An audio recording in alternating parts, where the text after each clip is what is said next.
Oh, c'est impressionnant. Bonsoir à toutes et à tous. Est-ce que vous m'entendez bien dans le fond? Super, génial, merci beaucoup.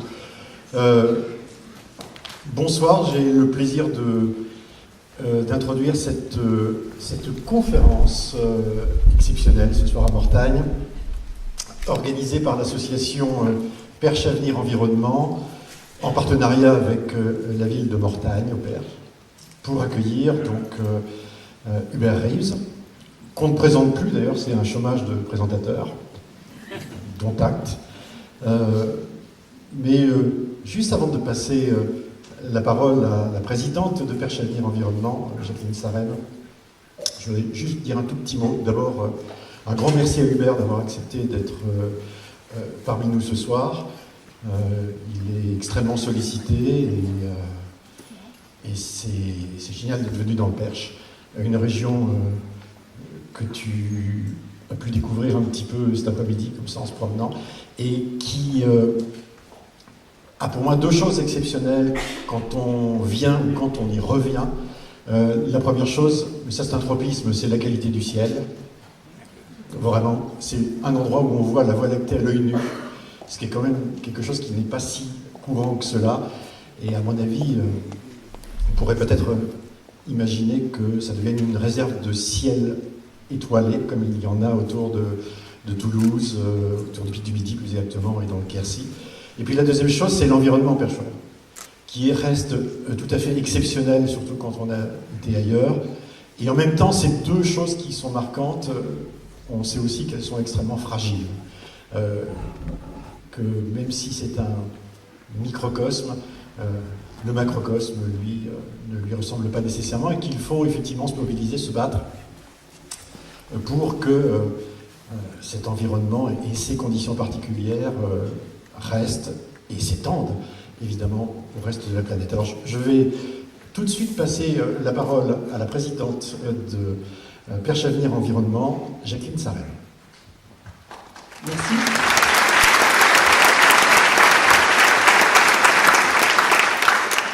Alors, dans le feu de l'action, j'ai laissé mes notes en bas, donc on va y aller comme ça. Merci, tu penses à tout.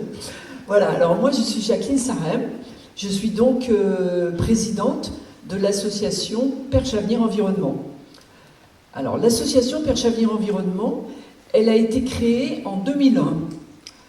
Donc, depuis toutes ces années, quand même, l'association se mobilise, œuvre pour la protection de l'environnement du Perche, pour la protection de nos biens communs, une eau propre, un air pur, une alimentation saine et une terre vivante.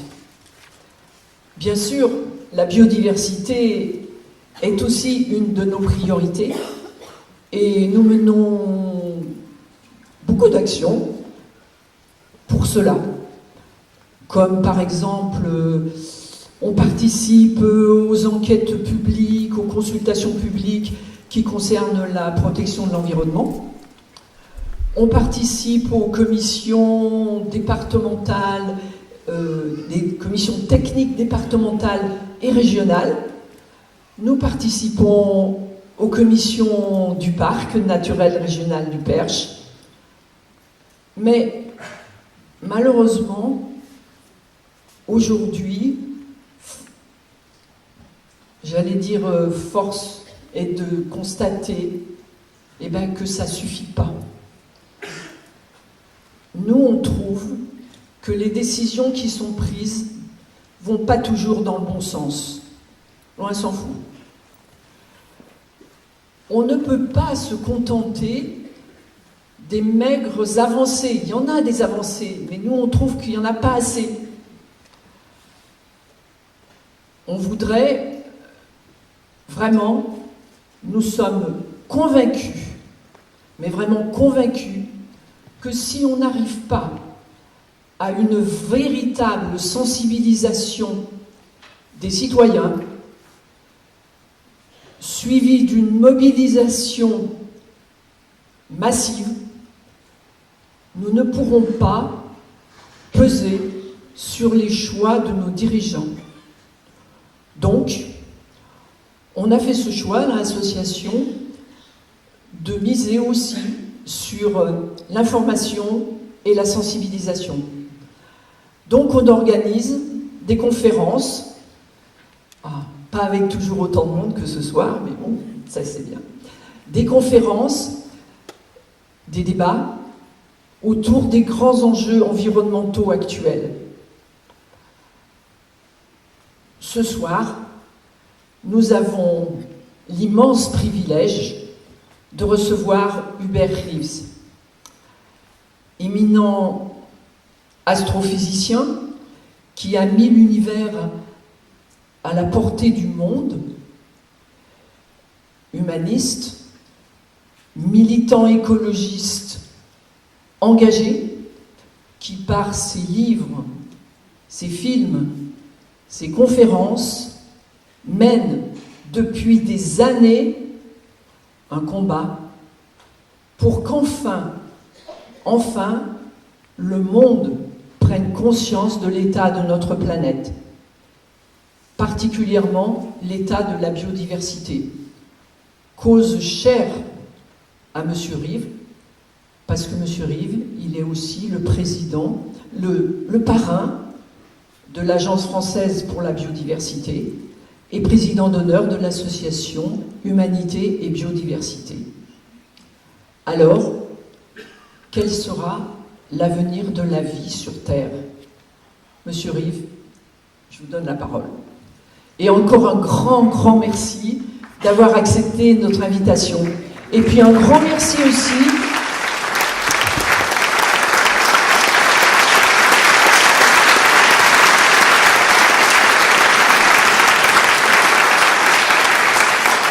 quand même un grand merci à tous ceux qui ont œuvré et participé pour organiser cette soirée. Merci à vous.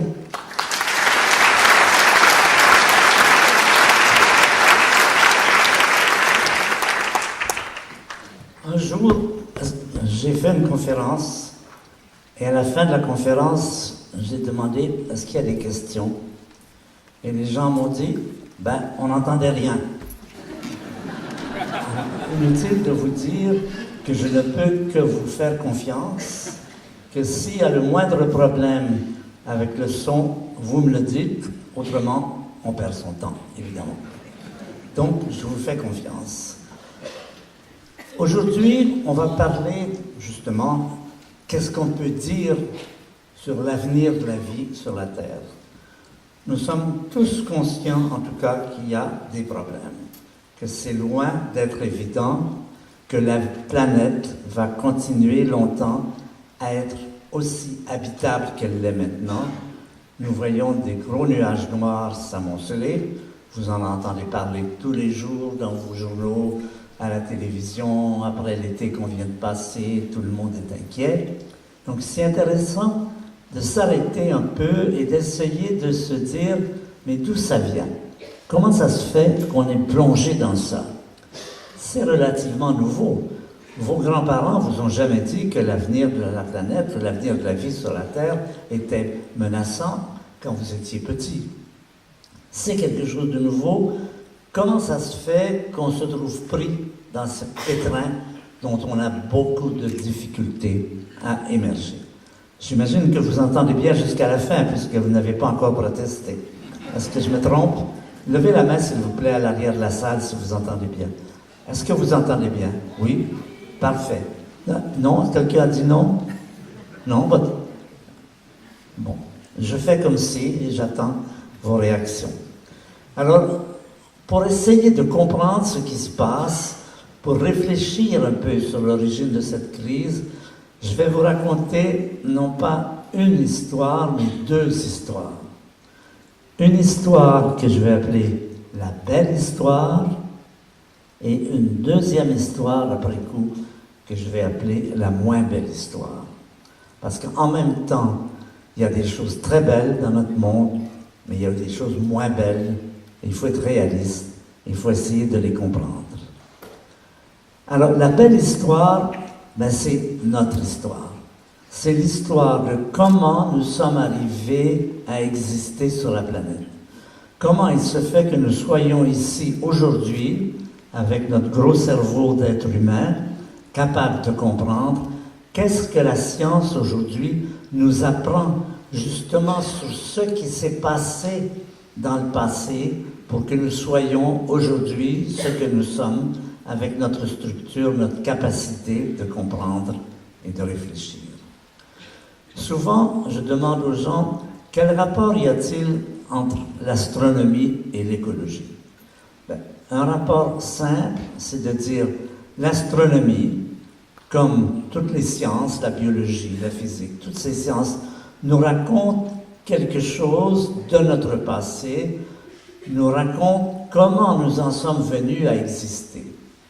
L'écologie, elle dit, oui, tout ça c'est très beau, mais attention, l'avenir est menaçant, c'est pas sûr que ça va durer longtemps. Voyez, l'astronomie et les sciences, c'est le passé, d'où venons-nous? L'écologie, c'est le futur, où allons-nous et comment guider, piloter cet avenir qui est le nôtre. Alors je commence donc par la belle histoire. C'est l'histoire de l'univers et de nous. C'est notre rapport avec l'univers.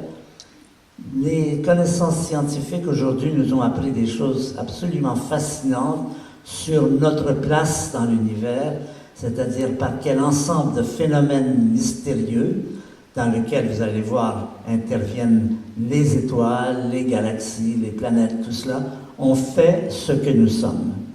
C'est une histoire qui commence il y a 14 milliards d'années.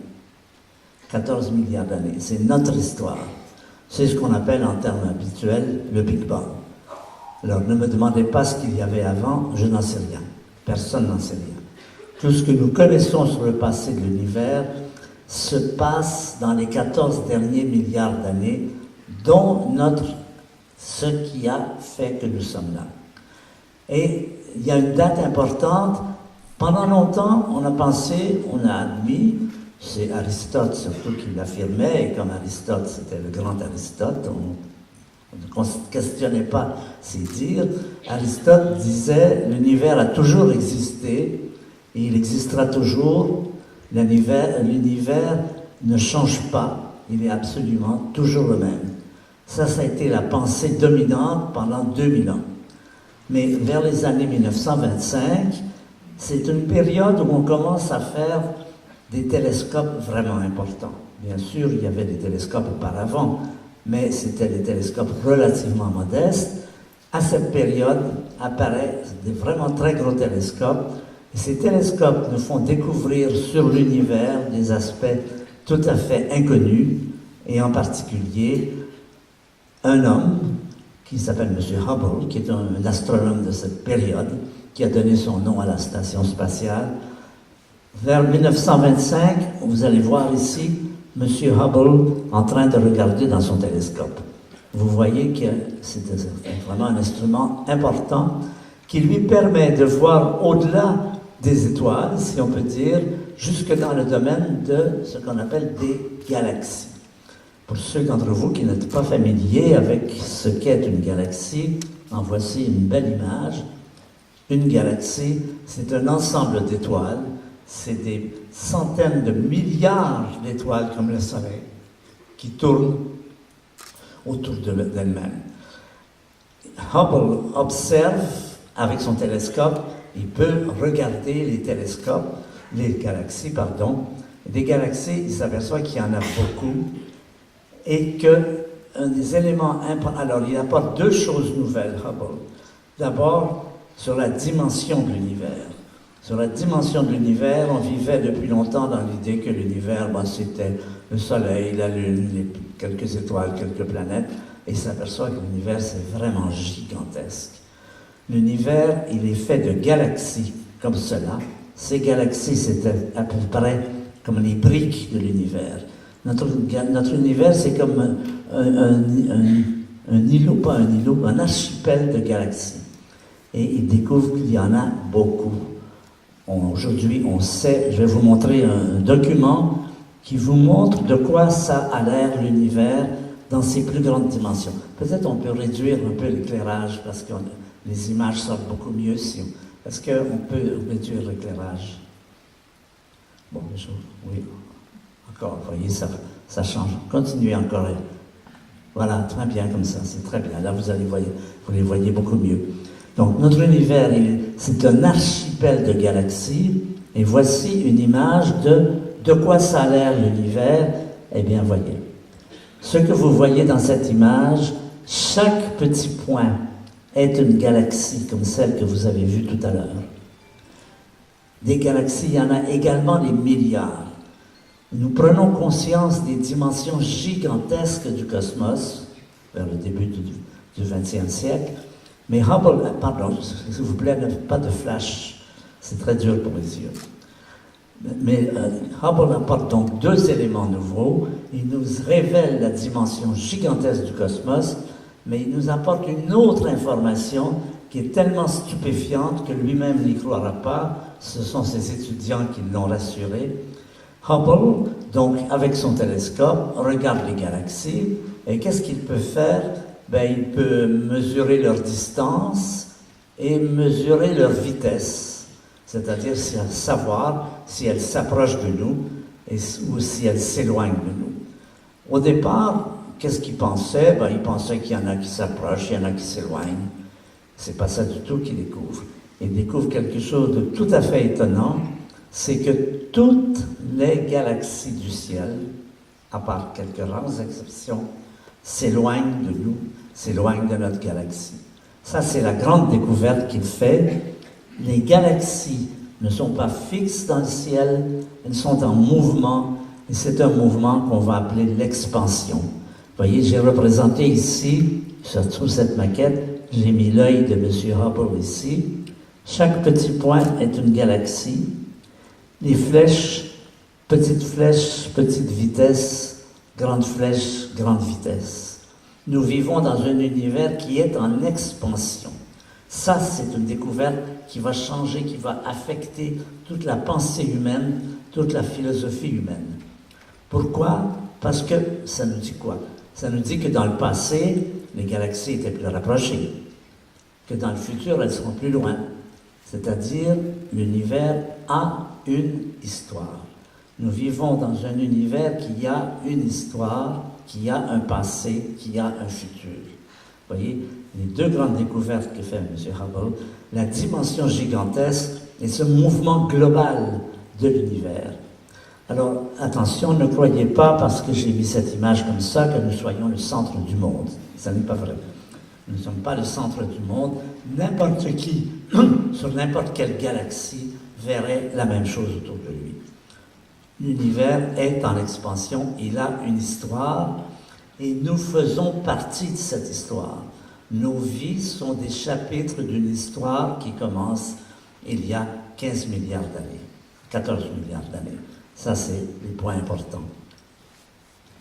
L'univers a une histoire, ce qui veut dire pour les scientifiques, c'est d'essayer de reconstituer cette histoire. Comment est-ce qu'on peut reconstituer l'histoire de l'univers? Comment est-ce qu'on peut connaître son passé? Nous avons deux auxiliaires importants.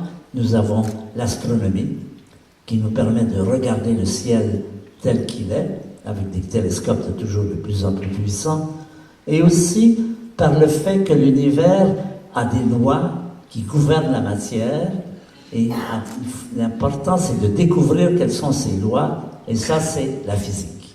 La physique nous permet de découvrir quelles sont les lois qui gouvernent le comportement de la matière, et c'est essentiel, évidemment, pour savoir ce qui s'est passé. Et ça, on étudie avec d'autres instruments, qui sont par exemple ce grand accélérateur du CERN, qui est près de Genève, qui nous a permis de détecter le boson de Higgs, vous vous en souvenez sans doute, il y a quelques années. Et c'est grâce à ces deux éléments que les scientifiques ont maintenant une nouvelle tâche. C'est une tâche d'historien. Puisque l'univers a une histoire, on met la casquette des historiens et on essaie de reconstituer le passé et de dire qu'est-ce qui s'est passé dans le passé et comment sommes-nous arrivés à entrer dans cet univers avec ce que nous sommes aujourd'hui. Et un peu plus tard, un autre événement d'une grande importance s'est passé qui va nous aider. Nous avons obtenu, avec des radiotélescopes, une image des tout premiers temps de l'univers. Je ne vous dirai pas comment on fait ça, on en aurait pour longtemps. Je vais vous montrer de quoi ça avait l'air l'univers dans ses tout premiers temps, il y a 14 milliards d'années. C'est ce qu'on appelle le rayonnement fossile. Ce rayonnement fossile, c'est une lumière, c'est un peu ce qu'on aurait vu si on avait été présent il y a 14 milliards d'années et qu'on avait regardé le ciel. C'est un cadeau formidable quand vous voulez reconstituer une histoire. Vous avez d'une part ce qu'il était au début, ce qu'il est maintenant, et vous avez les éléments qui vous permettent de dire comment ça s'est passé, parce qu'on a des informations sur les forces qui se sont déployées et qui ont fait évoluer l'univers. Alors je vais vous montrer aussi cette image des premiers temps du cosmos. Ce sont des documents qu'il faut avoir vus dans sa vie. C'est un document qui est en fausse couleur, je vous le dis tout de suite, mais le dégradé de cette image, la voici cette image. Voilà l'image de l'état de l'univers tout près de ses tout premiers temps. Eh bien, cette image, maintenant, nous savons l'interpréter. Et qu'est-ce qu'elle nous apprend sur ce qu'était l'univers des premiers temps? Eh bien, avant de vous le dire, je vais vous décrire un peu ce que nous savons de notre univers contemporain. Nous savons une particularité, c'est qu'il est très richement structuré. Il y a des organismes, des systèmes, des organismes à toutes les dimensions. Les plus grandes dimensions, ce sont les galaxies, comme vous avez vu tout à l'heure, la Voie lactée, que l'on voit très bien, nous a dit notre ami Alain, d'ici par les belles nuits d'été, les belles nuits noires. L'univers est composé de galaxies, ce sont des gigantesques structures que la lumière met 100 000 ans à traverser. Pour aller d'un bout à l'autre de notre galaxie, qui est la Voie lactée, la lumière met 100 000 ans à une vitesse de 300 000 km par seconde. Ça vous donne une idée des dimensions d'une galaxie. Mais maintenant, on va considérer les autres structures dans l'univers à une échelle de plus en plus réduite. Pour commencer, les plus grandes, ce sont les galaxies. Ensuite, il y a des étoiles, des bleues, des blanches, des rouges, notre Soleil, et les étoiles du ciel. À une dimension encore plus petite, il y a les planètes, il y a la Terre, il y a Jupiter, Saturne, tout cela. On continue à réduire les dimensions, on arrive au niveau des satellites, la Lune, les petits satellites de Jupiter et de Saturne, encore plus petits, les comètes, les astéroïdes, encore plus petits, l'extraordinaire variété de la vie sur la Terre, où nous avons plus de 10 millions d'espèces vivantes, plantes et animaux, à partir des éléphants et des baleines jusqu'aux bactéries, encore des systèmes organisés. Puis on continue à descendre dans l'échelle des dimensions et on arrive au niveau des cellules vivantes, des microbes, des virus, des bactéries, encore plus petits au niveau des atomes, au niveau des molécules vivantes, des molécules, l'ADN, du génome, plus petits les molécules simples, l'eau, le gaz carbonique, le méthane, l'ammoniac, encore plus petits les atomes, le carbone, l'azote, l'oxygène, encore plus petit le cœur des atomes qui sont les noyaux atomiques avec encore d'autres systèmes organisés. En peu de mots, nous vivons dans un univers extrêmement richement structuré à toutes les dimensions, à partir des plus grandes jusqu'aux plus petites. Ça, c'est l'univers d'aujourd'hui. Cette image que vous voyez là, qu'est-ce qu'elle nous dit? Elle nous dit l'univers des tout premiers temps n'a aucune structure. C'est un magma incandescent porté à des milliards de degrés dans lequel il n'y a aucune structure. L'univers le plus ancien est sans structure. L'univers contemporain est richement organisé. Alors, l'histoire de la matière, l'histoire de l'univers, c'est l'histoire de la matière qui s'organise. Comment notre univers est-il passé de cet état totalement instructuré à cet état hautement structuré qui est aujourd'hui? C'est ça l'histoire de l'univers. L'univers contemporain est richement organisé. L'histoire de l'univers, c'est de l'histoire de la matière qui s'organise à partir, dans tous les premiers temps, à partir des atomes, des molécules, des cellules vivantes, des êtres vivants, des organismes vivants, nous-mêmes, dans ce qu'on appelle l'échelle de la complexité. L'histoire de la matière, c'est l'histoire de comment elle est passée. Alors, on va faire ce qu'on appelle la pyramide de la complexité. Voilà, la pyramide de la complexité, vous la voyez ici. En bas de l'échelle, vous avez les particules élémentaires, les quarks et les électrons, qui se réunissent pour donner lieu, faire des protons et des neutrons, qui font des atomes, qui font des molécules vivantes, qui font des cellules, qui font des organismes vivants. C'est là que nous sommes nous-mêmes. Voilà l'histoire de l'univers, c'est cette histoire de la croissance de la complexité à partir des éléments les plus simples jusqu'aux des éléments les plus en plus complexes, d'une façon qui ressemble un peu à l'alphabet. Là, je vais vous rappeler des choses que vous avez appris quand vous étiez à l'école. Par exemple, si je vous dis B, L, E, U. Quand je dis la dernière lettre, une image est venue dans votre tête, le bleu. Le bleu, c'est ce que veulent dire ces lettres dans cet ordre-là, mais à condition de les mettre dans cet ordre-là. C'est-à-dire, les lettres sont des éléments que vous associez pour obtenir un mot. Une chose que vous avez appris à l'école. Et ce mot, on va dire, c'est une propriété émergente. Ça veut dire que quand j'ai dit B, vous n'avez pas pensé à bleu. Il a fallu que je dise les 4 lettres pour que vous vienne dans l'idée le bleu. Et ensuite, je vais dire le ciel est bleu. Donc, j'ai rejoué le même jeu, mais là, avec des mots. Et avec une propriété émergente, c'est le sens de la phrase, le ciel est bleu. C'est cette façon de composer avec des éléments simples, des choses plus complexes, avec lesquelles on recompose encore. C'est ça qui est toute la structure de la matière. Les jeux favoris de la nature, si on veut dire, c'est un jeu qui est tout à fait analogue à celui de on met des lettres pour faire des mots, on met des mots pour faire des phrases, on fait des phrases pour faire des paragraphes, on fait des paragraphes pour faire des chapitres, pour faire des livres, pour faire des collections. Toute notre connaissance, tout notre savoir est stocké dans cette espèce de jeu d'alphabet avec des éléments simples qu'on associe pour obtenir des propriétés émergentes qui sont le sens de ces mots, de ces éléments.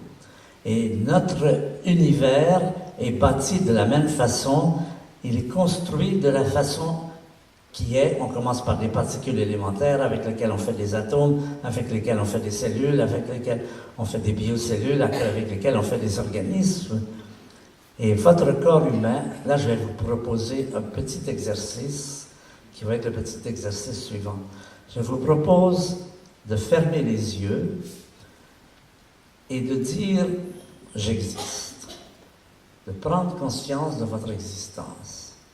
Fermez les yeux, demi-seconde, prenez conscience de votre existence. Vous venez de faire une des prouesses les plus extraordinaires qui a jamais été faite dans l'univers. Ça prend le corps humain. Le corps humain, il est composé en dernière analyse de particules élémentaires, des électrons, des quarks. Ces particules étaient présentes au tout premier temps du cosmos, mais dans un état complètement dissocié. Ils erraient au hasard dans un magma incandescent. Ces mêmes particules, maintenant, se sont regroupées, se sont associées et vous ont permis de faire cette prouesse qui est de dire « j'existe ». Et si vous voulez savoir le nombre de particules qu'il y a dans le corps humain, c'est un très gros chiffre. C'est à peu près, tenez-vous bien, 1000 milliards de milliards de milliards. 1 avec 29 zéros. 1 avec 29 zéros, c'est vous. Quand vous vous douchez le matin, vous douchez 1 avec 29 zéros particules élémentaires qui étaient présentes au tout début du cosmos, qui ont évolué pendant toute la vie du cosmos qui se sont associés pour faire d'abord des atomes, pour monter, pour grimper cette pyramide de la complexité dans laquelle on a vu apparaître des particules élémentaires, des neutrons, des atomes, des molécules, des cellules vivantes, et la structure la plus complexe et la plus performante que nous connaissions dans l'univers, en tout cas sur la Terre, je ne sais pas ce qu'il y a ailleurs, mais pour l'instant on ne sait pas, c'est l'esprit, c'est le cerveau humain.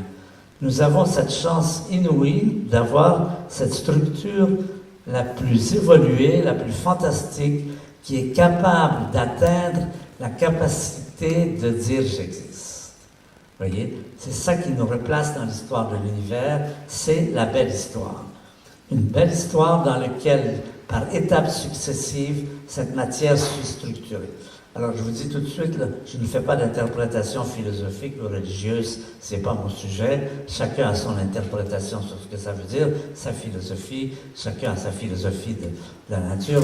Mon but ici, c'est de vous présenter des faits, ce sont simplement des faits, c'est que nous sommes des merveilles extraordinaires, nous sommes capables de faire les choses les plus extraordinaires, les plus éblouissantes, les plus fantastiques, qui sont simplement de dire, je ferme les yeux, et j'ai conscience, je prends conscience.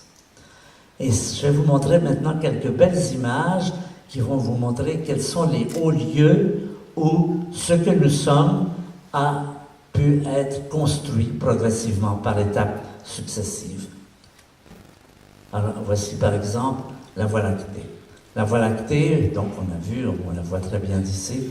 Dans cette Voie lactée, il y a des étoiles qui naissent. Chaque année, 3 ou 4 étoiles nouvelles apparaissent. Ces étoiles, ensuite, vont donner naissance aux atomes. Ce sont les étoiles qui fabriquent les atomes. Tous les atomes de notre corps ont été fabriqués par des étoiles qui ont vécu longtemps avant la naissance du Soleil et de la Terre et qui, finalement, sont arrivés dans des atomes, lesquels atomes, ensuite, ont fait des molécules. Et je vais vous montrer maintenant une belle image d'un accouchement d'étoiles. Parce qu'on s'aperçoit que les étoiles vont jouer un rôle très important dans notre existence, donc elles ne deviennent particulièrement chères. Pendant longtemps, on a pensé que les étoiles nous prédisaient l'avenir. Ça, on n'y croit pas. Mais nous savons en tout cas que les étoiles nous parlent du passé. Elles nous racontent notre passé. Elles nous racontent où se sont formés les atomes que nous douchons le matin quand nous prenons notre douche. Et voici un véritable pouponnière d'étoiles. Alors les étoiles, elles naissent dans la Voie lactée à partir de grands nuages opaques comme celui-ci, dans lequel la matière s'effondre et des étoiles naissent. Là, vous avez vraiment un accouchement d'étoiles devant vous. C'est une étoile, c'est ce qui est arrivé au Soleil il y a 4,5 milliards d'années. C'est de cette façon que les étoiles jaillissent plusieurs par année dans chaque galaxie. Et ces étoiles, leur métier, c'est fabriquer des atomes. Et à la fin de leur vie, ces étoiles, ayant fabriqué leur moisson d'atomes qui sont à l'intérieur de l'étoile, eh bien, elles vont exploser. En certains cas, elles vont exploser. Et voici une explosion d'étoiles. C'est une étoile qui a explosé, maintenant nous avons des données, le matin du 4 juillet 1054. 4 juillet 1054, les astronomes chinois ont vu dans le ciel une étoile extrêmement brillante, visible en plein jour, presque aussi brillante que la Lune, et puis elle a faibli au cours des nuits suivantes, elle a disparu. Ces astronomes pensaient que c'était une étoile qui naissait. Maintenant, nous savons que c'était une étoile qui mourait, qui était à la fin de sa vie, elle explosait, et grâce à nos télescopes et grâce aux cartes que nous ont laissées ces astronomes, nous savons dans quelle partie du ciel elle se trouve. Elle se trouve dans la constellation du Taureau, près de l'étoile Aldébaran. Et quand on regarde avec nos télescopes, voilà ce qu'on aperçoit. C'est ce qu'on appelle la nébuleuse du Crabe, dans laquelle toute la matière qui était à l'intérieur de l'étoile a explosé. Et les couleurs, aujourd'hui, nous disent de quel atome produit quelle couleur. On sait par exemple que le brun rouge ici, c'est de l'oxygène ou de l'azote, que chaque élément a sa couleur. Donc là, nous voyons ce phénomène par lequel les étoiles, ayant fabriqué des atomes, les rejettent dans l'espace, et plus tard, une étoile va se former, qui nous intéresse particulièrement, le Soleil, avec des planètes, où vous voyez ici les planètes intérieures, Jupiter et Saturne, et une de ces planètes qui est la Terre. Et sur cette Terre qui, à sa naissance, est en fusion à 1000 degrés, va apparaître par des phénomènes que nous sommes loin de comprendre. Personne ne sait maintenant comment, à partir de cette Terre qui au début était à 1200 degrés, donc il n'y avait aucune vie, quelques millions d'années plus tard, elle foisonne d'organismes vivants. Ça, c'est un des grands mystères de la biologie. Qu'est-ce qui s'est passé pour que la vie apparaisse? On pense, mais peut-être que c'est... On découvre depuis quelque temps qu'il y a dans le fond des océans ce qu'on appelle des volcans, qu'on appelle des fumoirs, des grands jets de fumée. Et à la base, on trouve des organismes vivants extrêmement variés, extrêmement étranges. Il est possible que la vie soit apparue au fond des océans, c'est pas sûr, mais c'est une possibilité. Et maintenant, j'arrive à un élément particulièrement important de la vie de chacun d'entre nous. Prenez votre date de naissance et soustrayez 9 mois. Et là se passe un événement dont on parle peu, on parle plus de l'anniversaire, mais l'événement le plus important, c'est la conception.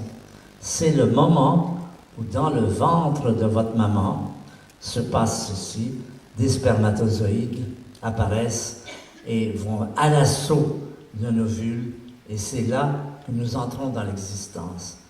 Auparavant, on n'existait pas, on est dans le néant. Et on sort du néant par cet événement. Là commence notre vie, là commence le développement du corps humain, de cette merveille qui est le bébé. Je vous présente un de mes petits-fils.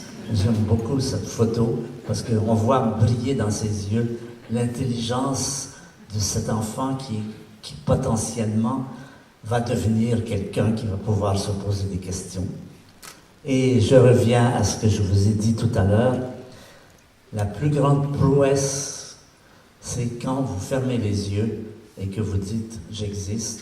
Et je vous ai mis là, détaillé le nombre de particules élémentaires qui se sont associées pour produire cet organisme, chose fantastique qui est le corps humain, qui permet de réfléchir, de penser. Et c'est 1 avec 29 zéros. Pour le gros chiffre, c'est vraiment bien. Mais encore une fois, toutes ces particules existaient déjà il y a 14 milliards d'années, c'était le début de la belle histoire, mais ils étaient dans une espèce de magma incandescent. Et toute l'histoire de l'univers, l'histoire de comment les premières galaxies se sont formées, les premières étoiles, les étoiles qui ont fabriqué des atomes, l'oxygène en particulier. L'oxygène, le corps humain, est à 60% d'oxygène. L'oxygène se produit dans les collisions de galaxies. Et tout au long de la vie de l'univers, se met en place ce qu'on peut appeler l'infrastructure de la conscience, dans laquelle participent des collisions de galaxies, des explosions d'étoiles, des collisions de météorites pour former la Terre, etc. Vous voyez, on peut voir toute l'histoire de l'univers de façon très particulière, mais comme étant le lieu et les phénomènes par lesquels aujourd'hui nous sommes ici en train de parler. C'est en ce sens que l'astronomie vous raconte le passé, vous illustre les images, vous montre les images des lieux où se sont passés des événements dans lesquels se sont jouées des réactions qui sont responsables du fait que nous sommes là, ici, aujourd'hui, capables de réfléchir, capables de dire « j'existe ».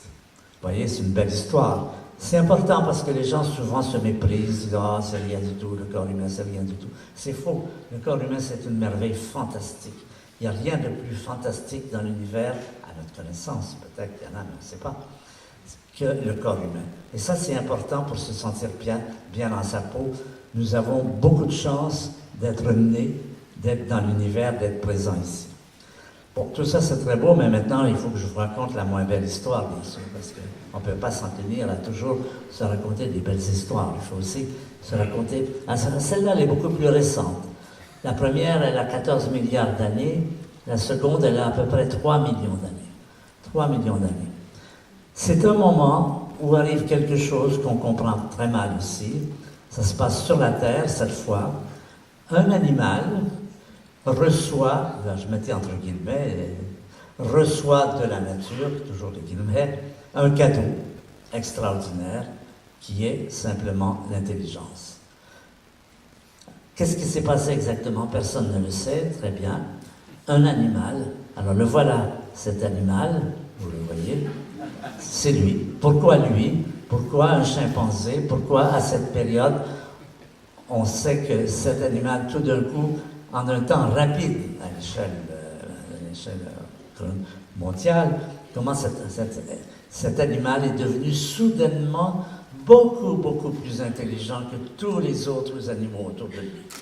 Vraiment, il n'y a aucune comparaison entre, par exemple, les corneilles qui peuvent compter jusqu'à 7, on le sait maintenant, et Einstein. Il n'y a pas de commune mesure. Entre la capacité de faire les théories de la relativité, nous sommes sur ce plan de l'intelligence abstraite, en tout cas, des champions tout azimut. Et heureusement, parce qu'il faut dire qu'à cette période, la vie était loin d'être facile. Dans ces périodes anciennes, il y a 3 millions d'années, où vivaient les hommes préhistoriques, le principal problème, c'était de manger et de ne pas être mangé, et d'empêcher ses enfants d'être mangés. Parce qu'il y avait des bêtes féroces, la vie n'était pas comme aujourd'hui, facile, on n'allait pas au supermarché pour aller chercher de la nourriture, il fallait se battre, il fallait gagner, il fallait avoir des proies, et les êtres humains sont particulièrement mal nantis pour cela. Pourquoi? Parce qu'ils n'ont pas des griffes comme les tigres, ils ne courent pas vite comme les guépards, ils n'ont pas des carapaces comme les tortues, ils n'ont pas de venin comme les serpents. A priori, on aurait pensé que ce pauvre animal qui arrive à cette époque n'a pas beaucoup de chances de s'en tirer. Eh bien, c'est pas vrai. Il s'en tire. Et il s'en tire pourquoi? Parce que la nature leur a fait un cadeau. Vous savez, la Belle au bois dormant avec le bâton qui va sur la fée de la Belle au bois dormant. Il leur a fait un cadeau, c'est une image, un langage imagé, bien sûr. Ils reçoivent cela en cadeau. Cette intelligence, et c'est ça qui va les sauver. C'est ça qui va les sauver, mais c'est ça qui va leur causer des problèmes. Parce que là, on va rentrer dans la période des problèmes. On va essayer de voir le rôle de l'intelligence dans la destinée humaine. Et on va dire ceci, les humains apparaissent en Afrique, maintenant c'est clair, ils sont faibles et mal armés pour se défendre, mais ils sont sauvés par leur intelligence. Et on va regarder une évolution qu'on va appeler la séquence des armes. Comment ces hommes, ces êtres humains s'en sont-ils tirés? Ben d'abord, ils ont fait des armes assez simples, assez primaires, avec des dards. Et puis ensuite, ils ont découvert l'arc, la flèche, la fronde. Ils sont capables d'aller avoir des oiseaux dans les arbres. Ça permet de survivre. Ils vont développer ensuite les arbalètes, ils vont découvrir, parce qu'ils sont vraiment très intelligents, la poudre à canon, et puis un beau jour, ils vont faire des bombes atomiques. Ils vont faire exploser les bombes atomiques, et on aura Hiroshima. Vous voyez comment l'intelligence, qui au début était l'élément qui nous a permis de nous sauver, aujourd'hui nous menace. Nous sommes menacés. Je vais vous raconter une autre anecdote. Là, on est à Moscou et ça se passe le 23 octobre 1983. Un homme, vous allez le voir, je pense qu'il vaut la peine d'être connu parce que cet homme est au quartier général de l'arsenal nucléaire soviétique. C'est lui qui a le doigt sur le bouton rouge qui peut déclencher les armes atomiques. Il reçoit un message de son quartier général qui lui dit « Les Américains viennent de lancer 5 salves nucléaires. Elles sont ici dans 15 minutes. 15 minutes, c'est le temps pour les ogives nucléaires d'aller de l'Amérique jusqu'en Russie. C'est vous qui devez maintenant agir. Vous voyez la scène. Il est là, avec son doigt sur le bouton. Il vient d'apprendre que les Américains ont lancé des salves nucléaires. C'est lui qui est aux commandes. Monsieur Stanislas Petrov, c'est son nom, décide de rien faire. Il décide de désobéir. Il a été blâmé après coup. Finalement, on a appris que c'était une fausse alarme. Et quand on lui a demandé, mais vous aviez des ordres, vous auriez dû pousser sur le bouton, il a répondu, parce que j'ai pensé que c'était peut-être pas la meilleure chose à faire. Parce que j'ai pensé que j'avais pas envie de déclencher une guerre nucléaire qui aurait pu éliminer l'humanité. Parce qu'il faut savoir que les bombes atomiques qui étaient présentes à ce moment-là, il y avait un mot qu'on employait à ce moment-là, c'était « overkill power », la puissance de surtuer. Ça veut dire combien de fois pouvons-nous tuer tout le monde avec l'arsenal? Évidemment, on ne peut pas tuer les gens plusieurs fois, mais vous voyez ce que ça veut dire. Ça décrit la puissance d'une arme. Cette puissance était passée à 17 000.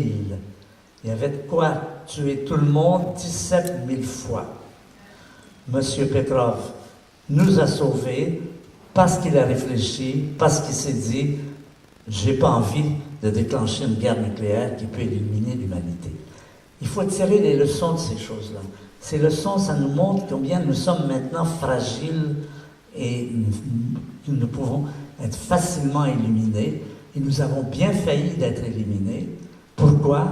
Parce que nous sommes très intelligents, parce que nous sommes capables de faire des bombes atomiques, et parce que, jusqu'à nouvel ordre, nos problèmes, c'est de gérer notre puissance.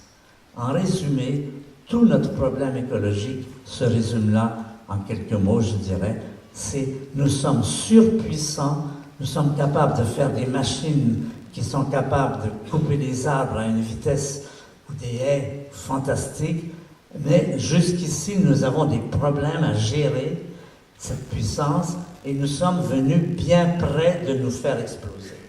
Monsieur Stanislas Petrov, après avoir été blâmé, ensuite a eu des prix, il est considéré comme un sauveur de l'humanité, et c'est la vérité. Mais c'est important de réfléchir sur ces choses-là, de s'apercevoir comment notre puissance, qui nous a au départ permis d'exister, de survivre, maintenant nous met devant le danger de la terreur. C'est une période qu'on appelait la terreur nucléaire. Les plus âgés d'entre vous s'en souviennent. C'était la guerre froide. C'était le overkill power qui atteignait 17 000. L'humanité aurait pu disparaître de la Terre. En un sens, nous sommes en sursis maintenant parce que nous savons de quoi nous pouvons nous faire sauver, faire sauter. Et là, nous savons aussi que, comme dit la SNCF, un train peut en cacher un autre. Parce que même si aujourd'hui la terreur nucléaire n'est plus ce qu'elle était, bien que M. Trump et M. Kim Jong-un en jouent encore, brandissent ses armes, mais nous n'avons plus la même tension que nous avions dans les années 80. Je me souviens de la période où on savait que ça pouvait sauter n'importe quand. Il y a eu les incidents de Cuba, il y a eu l'incident de Berlin, plein d'incidents qui nous ont mis vraiment devant le fait que nous pouvions du jour au lendemain disparaître. Mais l'autre danger, c'est bien sûr la crise écologique. La crise écologique contemporaine, c'est aujourd'hui, nous savons que notre influence, nous sommes tellement puissants, notre influence est à l'échelle de la planète. Je vais vous montrer une image, c'est la Terre vue du ciel à 400 km de hauteur, où vous voyez que nous sommes partout. Le jaune, ce sont les éclairages urbains et les autoroutes. Le rouge, ce sont les puits de pétrole, les torches de méthane. Le mauve, ce sont les feux de forêt en Afrique, en Amazonie. Et puis regardez ici, est-ce que vous voyez une petite tache verte? Est-ce que vous la voyez? Une petite tache verte dans la mer du Japon. Ça, c'est le Japon. Qu'est-ce qui est visible, qui dans une image, dans une photographie, montre une luminosité verte de 400 km. Est-ce que quelqu'un a une idée de qu'est-ce que c'est que ce verre? C'est... Non, ça émet de la lumière visible à 400 km. Le plastique, ça n'émet pas de lumière. La radioactivité, ça n'émet pas de lumière visible. Non, ce n'est pas les aurores boréales, ils sont ici. Ça, ce sont les aurores boréales. La radioactivité, ça n'émet pas de lumière visible. C'est quelque chose d'extrêmement lumineux qui a une dimension de centaines de kilomètres, milliers peut-être, et qui est visible du ciel. Eh bien, je vais vous le montrer. C'est ceci. Ça s'appelle la pêche au lamparo. C'est une pêche extrêmement efficace. Et dans la mer du Japon, j'ai vu aussi tout au long de la côte de l'Amérique du Sud, des milliers de bateaux qui pêchent en illuminant la mer avec une lumière qui a une longueur d'onde particulière, qui attire les poissons et qui fait des pêches absolument fantastiques. Tout ça pour dire qu'aujourd'hui, nous pêchons 2 fois plus de poissons qu'il ne s'en reproduit. Et ça montre bien où nous avons atteint nos limites. Nous pouvons faire des bateaux de pêche de plus en plus efficaces, mais nous n'avons aucun contrôle sur le taux de reproduction des poissons dans l'eau. C'est là que nous rencontrons nos limites, c'est là que nous rencontrons les problèmes que nous avons avec notre intelligence. Notre intelligence est telle qu'elle nous met en péril, non seulement par la guerre nucléaire, mais aussi par la destruction de l'environnement. Évidemment, ça c'est tous les problèmes du réchauffement climatique, les problèmes de la pollution des océans, etc., etc. Ça, vous êtes familier avec tout ça. Mais on identifie la cause si on la relie à simplement ceci. Nous sommes très intelligents, nous avons des techniques fantastiques. Notre problème, c'est d'empêcher ces techniques de nous éliminer. C'est-à-dire d'être plus intelligents que ce que nous avons été jusqu'ici. Notre comportement jusqu'ici, les humains, en gros, c'est un comportement de saccage de la nature, saccage tout à fait. Voici par exemple une image de la déforestation au Brésil. Voilà ce qu'était une forêt primaire, voilà ce que c'est devenu, évidemment en un temps très court parce qu'on a des machines fantastiques. Vous voyez, ça loge le problème que nous avons aujourd'hui, c'est comment ne pas être détruit par nous-mêmes, par nos propres moyens. En moins d'un siècle, les humains ont tué plus de la moitié des animaux. Nous sommes une sacrée race, il faut bien reconnaître. Nous avons de belles qualités, mais nous avons aussi de vilains défauts. Et notre principal problème aujourd'hui, c'est que nous menons une guerre contre la nature. Personne ne veut mener une guerre contre la nature. Mais en fait, qu'est-ce qu'on fait? On mène une guerre contre la nature.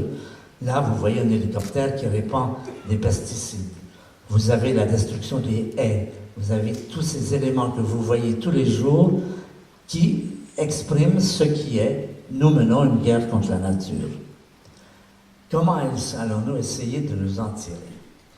Eh bien, nous allons demander... Nous allons revenir sur le passé de la vie sur la Terre et nous allons prendre le message des espèces qui durent depuis longtemps. Par exemple, les tortues. Nous allons demander aux tortues, les tortues, nous le savons, existent depuis 200 millions d'années. Et ils sont encore présentes et ils sont capables, ils sont adaptés, ils n'ont pas de gros problèmes, sauf ceux que nous leur causons. Nous en avons demandé, mais comment vous avez fait? Nous avons à peine 3 millions d'années et nous sommes déjà dans le collimateur de la 6e extinction.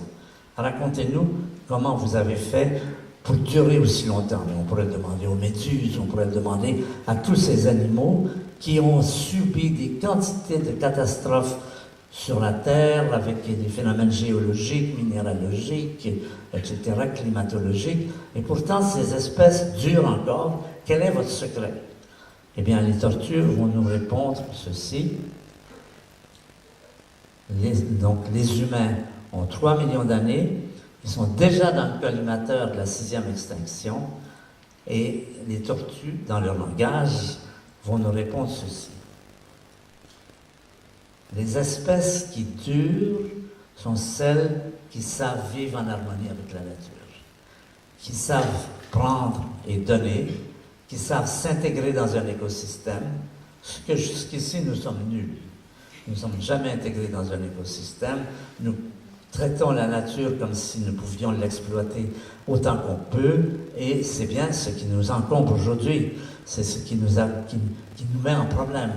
Tout notre problème de la difficulté de vivre, de la crise écologique et de l'extrême extinction, c'est toujours un problème de comment nous traitons la nature et comment nous avons à apprendre ceci. Les espèces qui durent sont les espèces qui sont capables de s'intégrer à un écosystème. Ça devient la recette maintenant, on le sait. C'est en définitive ce que vous disent tous les écologistes, c'est qu'il faut arriver à vivre en harmonie avec la nature, prendre et donner, et ne pas saccager la nature comme nous l'avons fait. La question peut se poser, l'intelligence est-elle un cadeau empoisonné? Imaginons que M. Petrov ait fait sauter la planète ce matin de 1983. Imaginons que la Terre soit ensuite arrivée à un point où il n'y a plus d'êtres vivants, il n'y a plus que des ruines radioactives. Imaginons que des extraterrestres débarquent sur la Terre et découvrent cet état lamentable. Ils se seraient dit, ben, pour eux, il aurait mieux valu qu'ils soient nés des tortues que des êtres humains, parce qu'ils n'ont pas été capables de coexister avec leur intelligence. C'est pour ça qu'il y a le message. L'intelligence est un cadeau empoisonné quand elle saccage son environnement. C'est ça. Il faut revoir le rôle de l'intelligence dans la destinée humaine. Le rôle de l'intelligence, c'est justement ce que je vous ai dit. Elle nous a sauvés pendant longtemps. Elle continue à nous sauver, mais en même temps, elle nous menace. Et on va supposer que, on pourrait dire, mais après tout, bon, les humains, ils sont incapables de vivre avec la nature qu'ils saccagent, ben, qu'ils disparaissent, est-ce que c'est si grave? Est-ce qu'on ne pourrait pas dire, ben, est-ce que ce n'est pas une simple anecdote? Pour nous, ça semble ça, mais pour quelqu'un qui vivrait sur Sirius, ce ne serait même pas visible. Est-ce que ce serait si dramatique que ça? Je voudrais défendre l'idée qu'en effet, ce serait dramatique. Pourquoi? Parce que les humains n'ont pas fait que des bêtises. Ils ont apporté des choses qu'aucune autre espèce vivante n'a apportées jusqu'ici. Et ces choses, ces éléments, s'ils disparaissaient, ce serait vraiment dommage. Et je vais en choisir 3.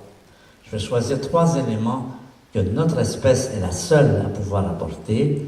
Le premier élément, est-ce que ce serait une simple anecdote? Le premier élément, c'est l'art, la culture. La jeune fille à la perle,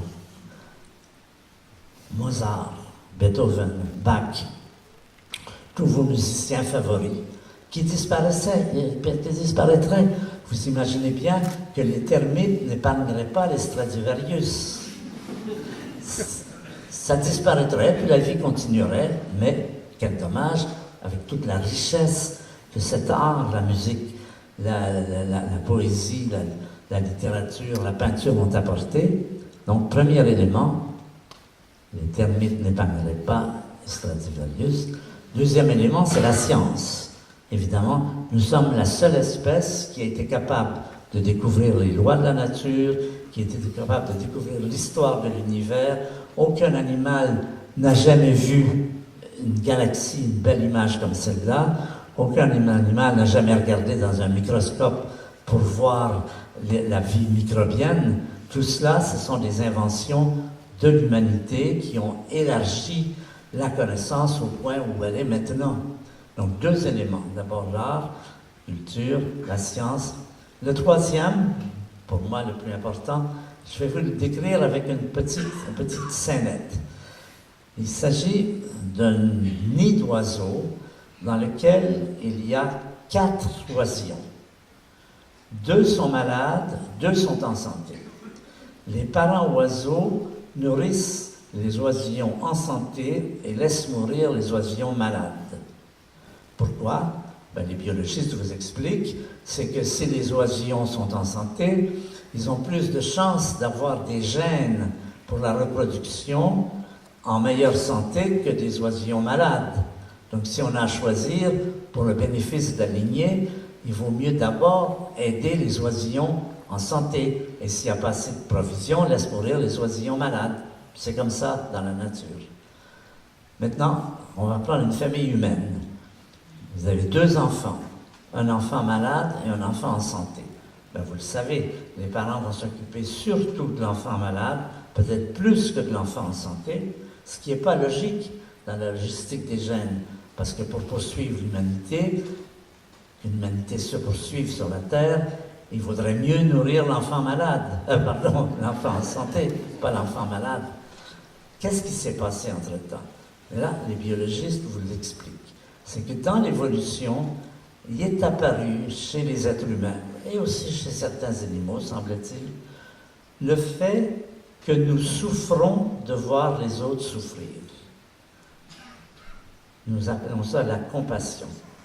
Quand nous voyons quelqu'un qui souffre, nous avons spontanément l'envie de l'aider.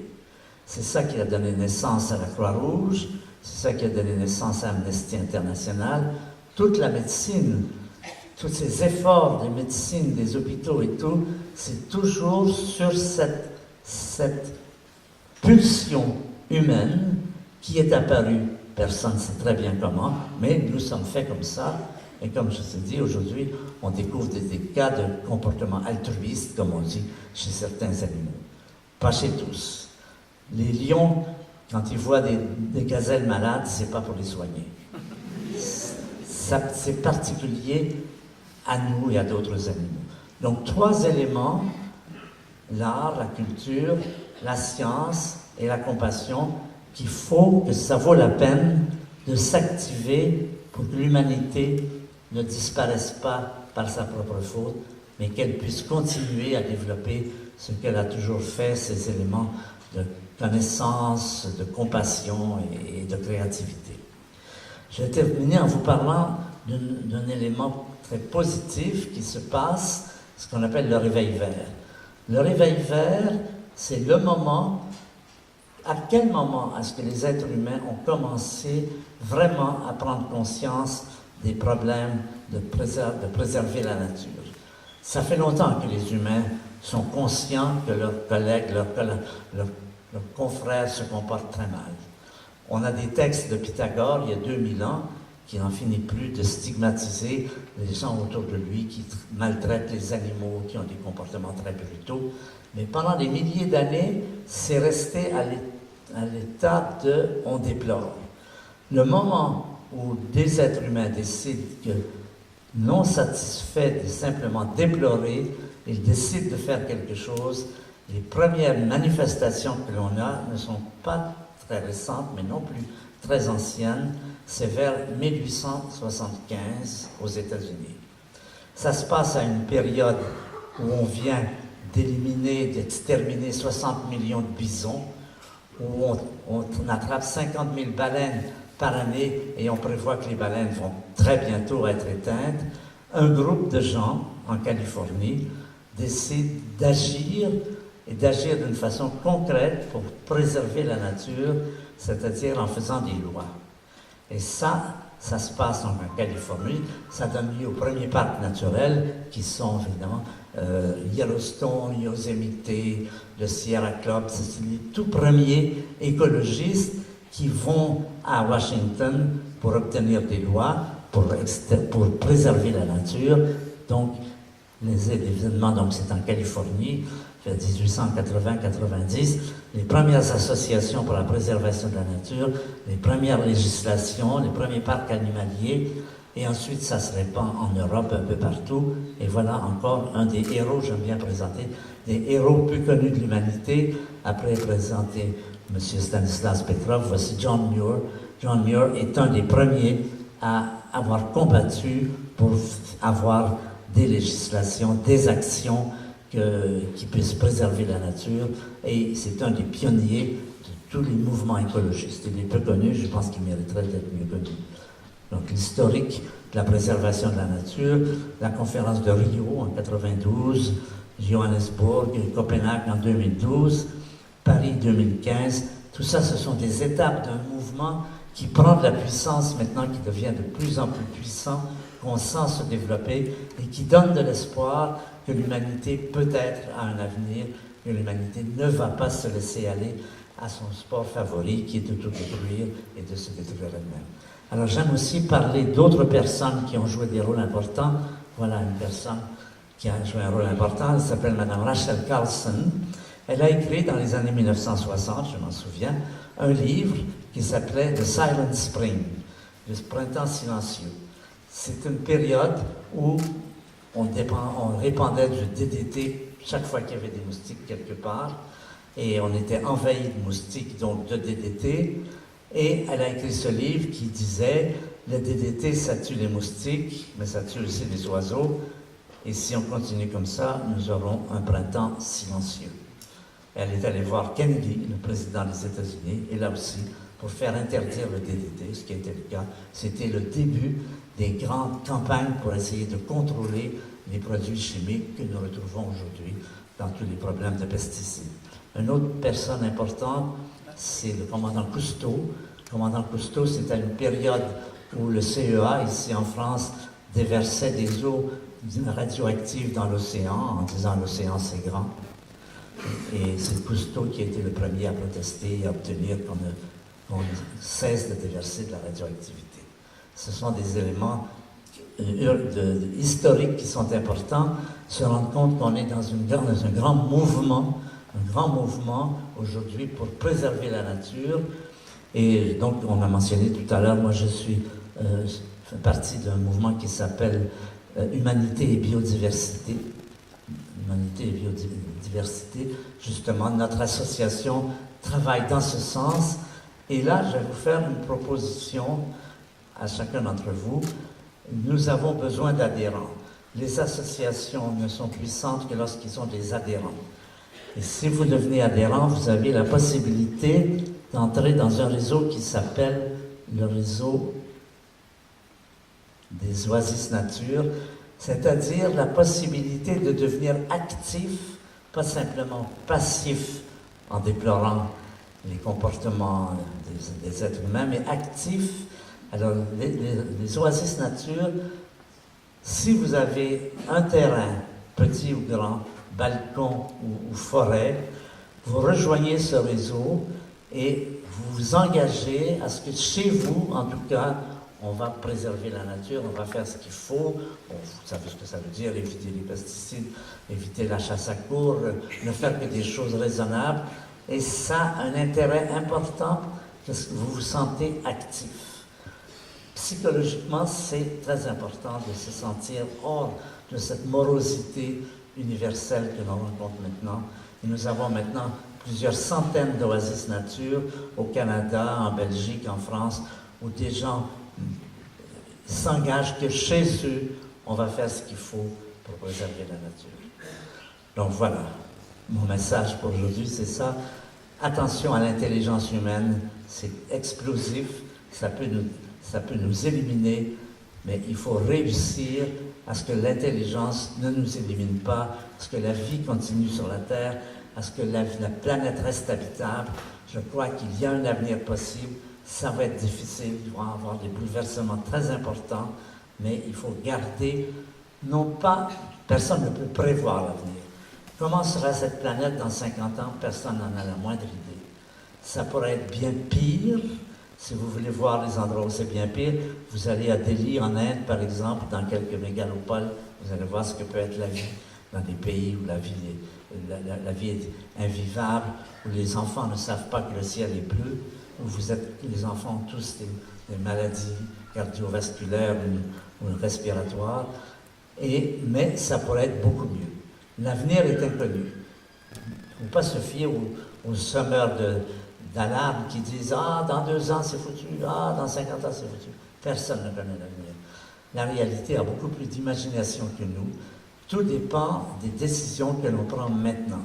Et donc, l'important, c'est d'avoir non pas l'idée qu'on va réussir, on ne sait pas si on va réussir, mais d'avoir l'idée qu'on va tout faire pour réussir, qu'on va prendre l'attitude que l'on va réussir, qu'il y a un avenir pour l'humanité. Et on verra. Moi, j'ai des petits-enfants qui ont 5 ou 10 ans. Je me dis que dans 50 ans, ils ont toutes les chances d'être encore là. Qu'est-ce qu'ils trouveront sur la Terre en ce moment? Personne ne le sait. Tout dépend des décisions, des actions qui sont faites maintenant. Il faut avoir cette attitude, ce qui s'appelait au Moyen-Âge des veillées d'armes, c'est-à-dire s'attendre à des grands bouleversements et de voir à ce que de piloter cet avenir de la planète par nos propres actes, par le fait d'avoir une attitude active et non pas passive. Voilà, je vous remercie.